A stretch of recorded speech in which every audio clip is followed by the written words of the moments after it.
Pesquisa Brasil, o programa de rádio da revista Pesquisa FAPESP. O Centro de Pesquisa e Inovação em Saúde Mental, sediado na USP, e o Child Mind Institute, uma organização com sede em Nova York, vão realizar estudos sobre saúde mental de crianças, adolescentes e jovens adultos, com foco em ciência de dados, neurociência, epidemiologia e assistência. A iniciativa conta com um investimento de 22,8 milhões de reais, concedidos no Brasil pela FAPESP e nos Estados Unidos pelo Centro Global de Saúde Mental de Crianças e Adolescentes da Stavros Niarchos Foundation. Eu vou conversar agora sobre essa iniciativa com o psiquiatra Eurípedes Constantino Miguel, coordenador do Centro de Pesquisa e Inovação em Saúde Mental e chefe do Departamento de Psiquiatria da Faculdade de Medicina da USP. Olá, professor, seja bem-vindo. Muito obrigado por participar do programa mais uma vez. Eu que agradeço o convite. É um prazer para mim estar aqui conversando com vocês sobre pesquisa e projetos que nós estamos desenvolvendo aqui no Brasil. Professor, quais são os objetivos desse novo conjunto de projetos que vocês vão desenvolver? O que vai ser possível fazer com esses recursos que vocês obtiveram com a FAPESP e com a Stavros Niarchos Foundation? Esse projeto, ele, então, graças a recursos do Child Mind Institute e da FAPESP, nós estamos desenvolvendo 4 projetos dentro desse módulo, né? O primeiro deles é um projeto que visa tirar um raio-x da saúde mental de crianças e adolescentes no Brasil. Nós não temos um mapa das prevalências dos transtornos mentais ao longo do país, nem tampouco como é o acesso à saúde dessas pessoas em diversos pontos do país e também populações que a gente chama de invisíveis, como indígenas, população indígena, quilombolas, áreas rurais, como na Amazônia, áreas rurais da Amazônia. Então, a gente vai incluir, fazendo isso com 8 mil crianças, 4 e 24 anos de idade, do país inteiro. E, ao mesmo tempo que a gente vai querer identificar a prevalência dos transtornos mentais no país inteiro, nós vamos tentar ver como está o acesso à saúde para essas pessoas. Então, esse é o primeiro projeto. Também nós vamos tentar identificar fatores de risco ligados a esses transtornos e uma informação que pode nortear o poder público para estabelecer programas, políticas públicas. Esse é o primeiro. O segundo projeto é um projeto em que a gente vai usar uma tecnologia de ponta em um laboratório que a gente vai coletar informações de funcionamento cerebral a partir de eletroencefalograma, medidas de rastreamento ocular, actígrafo, em que a gente vai medir em tempo real como o paciente se comporta nos últimos dias, como ele dormiu, como é que está a frequência cardíaca dele. Vamos integrar esses dados, acompanhando crianças, uma amostra significativa de crianças e adolescentes, no sentido de tentar identificar marcadores biológicos que antecedem ou estão associados a certos transtornos mentais, como depressão, ansiedade. Então, a ideia é que nossos diagnósticos são basicamente feitos a partir de sintomas. A ideia aqui é também poder encontrar informações sobre biomarcadores, como eu posso associar expressão fenotípica, que a gente chama de phenotype, né, com marcadores específicos neurofisiológicos. Se eu encontrar esses marcadores, eu não só vou poder identificar melhor aqueles que estão doentes, também ver como nossos tratamentos modificam, normalizam esses biomarcadores. Esse é o segundo. O terceiro projeto é um projeto em que a gente, se no primeiro a gente tentar identificar fatores de risco e a prevalência dos problemas de saúde mental no Brasil, aqui nós queremos implementar intervenções baseadas em evidência que possam fazer diferença na vida das pessoas. Então, nós vamos querer fazer isso no SUS. Em 30 unidades de saúde, laboratórios especializados de saúde, inicialmente no estado de São Paulo, nós vamos treinar equipes para intervirem a partir de psicoterapias, abordagens psicoterápicas comportamentais, são eficazes muito na infância e na adolescência. E vão ter um impacto no tratamento, levando ao SUS o que há de mais recente em termos de abordagens eficazes de tratamento, aqui no caso não medicamentoso. O quarto, o nosso objetivo é ficar um centro de inteligência de dados. Então, há uma grande ênfase nesse projeto de investimentos em recursos humanos. Então, aqui nós queremos ter uma infraestrutura de análise de dados, daí não só desse módulo, mas de todos os módulos do CISM, no sentido de a gente criar um corpo de pesquisadores de espírito crítico. A gente tem também uma colaboração com a Moçambique.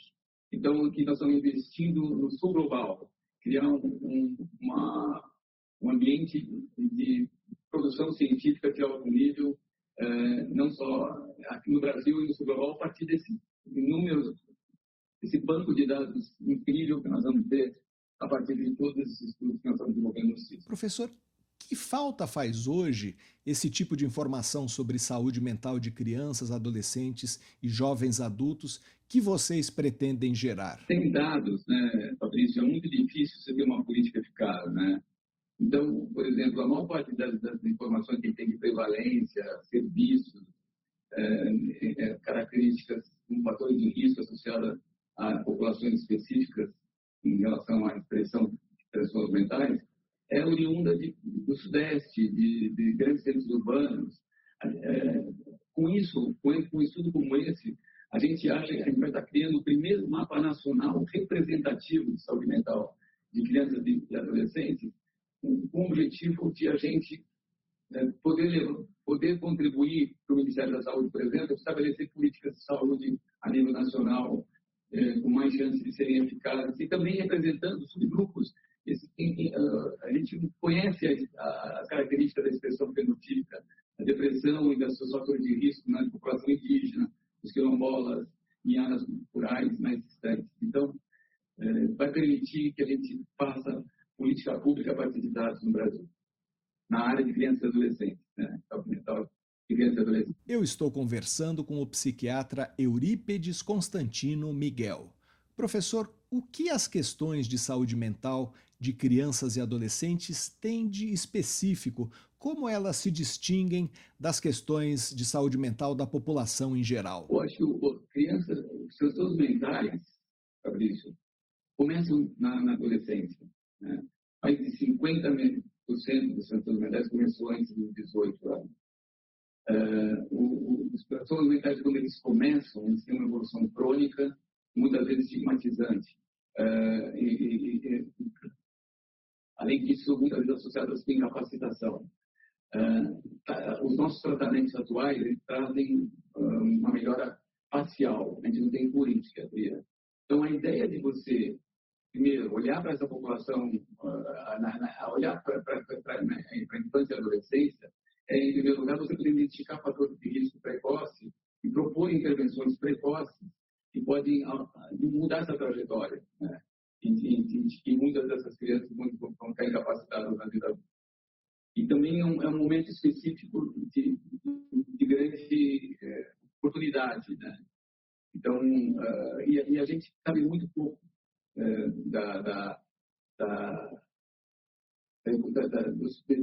como é que a doença vai se construindo no desenvolvimento, né? Então, a ideia é você poder identificar fatores de risco que são modificáveis e, a partir dessa identificação, propor, então, intervenções que possam modificar esses fatores de risco e quem sabe, produzir cura e não mais incapacitação. Então, e você tem tanto intervenções preventivas como intervenções que podem promover saúde.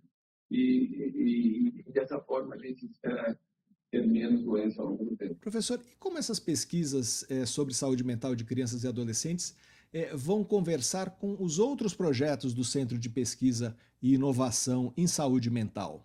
Fabrício, a gente entende esse centro de pesquisa e inovação em saúde mental mental como um ecossistema de pesquisa. Então, a ideia é que esses diversos módulos, são os 4 módulos, conversem entre si.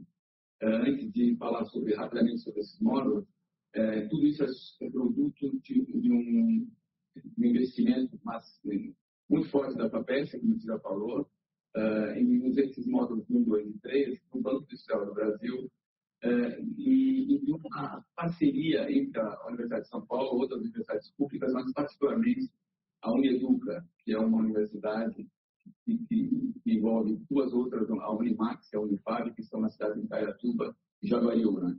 Essas 2 universidades trabalham conosco e são muito importantes para o projeto como todo, que vocês vão entender em seguida. Então, nós temos esses 4 módulos que nós falamos agora, temos o módulo 1, 2 e 3. O módulo 1, a gente está estudando há mais de 15 anos 2.500 crianças que tinham risco para desenvolver transtorno mental, principalmente porque os pais tinham um transtorno mental. Então, elas tinham mais risco de desenvolver. Então, nós estamos estudando, tentando identificar justamente esses fatores de risco, tanto genéticos, quanto clínicos, quanto ambientais, que podem contribuir para a expressão da doença, porque nós estamos estudando essas crianças antes delas terem a doença. Então, esse é o primeiro módulo, e a partir daí a gente então identifica fatores de risco que podem ser alvo de intervenções. No módulo 2, a gente está testando em ensaios clínicos randomizados intervenções digitais, porque as intervenções digitais, elas em escala são muito mais baratas, elas são escaláveis e elas não respeitam limites geográficos. Então, a gente está testando alguns aplicativos. Por exemplo, um aplicativo envolve pessoas com dependência de álcool. É um bafômetro, onde o indivíduo tem que exalar 3 vezes ao dia. E quando o seu bafômetro é negativo, o resultado do seu exame é negativo, ele recebe uma recompensa em vouchers, em recursos financeiros, de alguma forma. E com isso, a gente, ao dar uma recompensa e acompanhar esses indivíduos com o bafômetro por meses, a gente acredita que possa ter um impacto no tratamento de dependência de drogas. Esse tipo de intervenção são um manejo de contingência que é altamente demonstrada em diversos estudos. Então, o módulo 3, Fabrício, ele é um módulo sobre implementação de intervenções na área da saúde. Mais de 50% das intervenções que estão sendo criadas, menos de 50% são de fato implementadas. Demora mais ou menos 20 anos para implementar. 20 anos para implementar e menos de 50% implementado. Então, aqui a gente quer implementar em tempo de real, em 2 cidades inteiras, intervenções que se mostram eficazes. Então, aqui fica mais claro a participação dessas 2 universidades, a Unimax e a Unifab, elas permitir uma articulação com as prefeituras de Indaiatuba e Jaguariúna, que estão intimamente envolvidos nesse nosso projeto. O objetivo aqui é relevância social, é levar para a população aquilo que a gente desenvolve na academia. Então, eu quero citar 2 projetos para você, Fabrício. Um primeiro é um aplicativo em que a gente faz um screening, o paciente faz um screening, preenche um screening e a gente identifica aqueles que têm sintomas depressivos e ansiosos. E os que têm acima de um certo corte recebem uma intervenção autoguiada por aplicativo de tratamento não farmacológico em depressão e ansiedade. Isso vai permitir a gente acabar com a lista de espera nas unidades básicas de saúde. Em Indaiatuba, por exemplo, tinham 2.000 pessoas esperando. Com esse aplicativo, a pessoa pode participar imediatamente, receber imediatamente essa intervenção, e isso implica, mais uma vez, a gente está tratando mais precocemente, demorando menos para tratar, e só vai para a segunda etapa quem não melhorou nessa intervenção, que a gente já mostrou em estudos prévios do nosso grupo que elas são eficazes. Uma vez que ele não respondeu a essa intervenção autoguiada, a gente tem uma outra intervenção de terapia comportamental, também abordagens psicológicas, para aqueles que não responderam, mas usando também recursos digitais, onde um terapeuta consegue tratar 10 vezes mais pessoas. Então, esse é um tipo de estudo. Um outro tipo de estudo a gente sabe que jovens grávidas, pobres e solteiras e seus filhos são um grande problema de saúde mental. Os filhos dessas crianças vão ter dificuldades na escola, vão ter menor QI, vão ter vários problemas no desenvolvimento, vão chegar na adolescência com propósito de drogas, vão se tornar adultos com mais problemas legais e com menor renda. E nós temos um projeto que é uma intervenção feita por enfermeiros que acompanham os filhos, as grávidas, jovens dessa cidade inteira. Então, estou falando em Indaiatuba, todas as jovens, adolescentes e grávidas que frequentam as UBS recebem nesse projeto de intervenção de um enfermeiro, ajuda ela durante a gravidez a entrar em contato, primeiro cuidar do seu futuro profissional, depois entrar em contato com essa criança que está nascendo, e se desenvolver um vínculo com ela, cuidar da sua saúde, cuidar da saúde da criança quando ela nasce, junto com a apoio da enfermeira, e são unidas elas aprendem a fazer estimulação cognitiva da criança. O que se viu em estudos prévios em outros lugares do mundo é que quando você muda esse tipo de intervenção, nós já mostramos que o desenvolvimento emocional, neuropsicomotor dessas crianças mais de linguagem, por exemplo, é superior ao grupo controle, tem um grupo controle. Essas crianças também têm maior apego, uma conexão maior na relação mãe e bebê. Essas mães têm menos maus tratos, que é muito frequente nessa população, e essas crianças têm uma melhor saúde física, inclusive. O que se viu em estudos, nossos estudos têm 5 anos, esses estudos no exterior têm 50 anos, que essas crianças vão ter menos problemas na escola, vão ter menos problemas de droga na adolescência, vão ter menos problemas legais e maior renda. É um exemplo de uma intervenção que nós estamos fazendo nessas 2 cidades inteiras.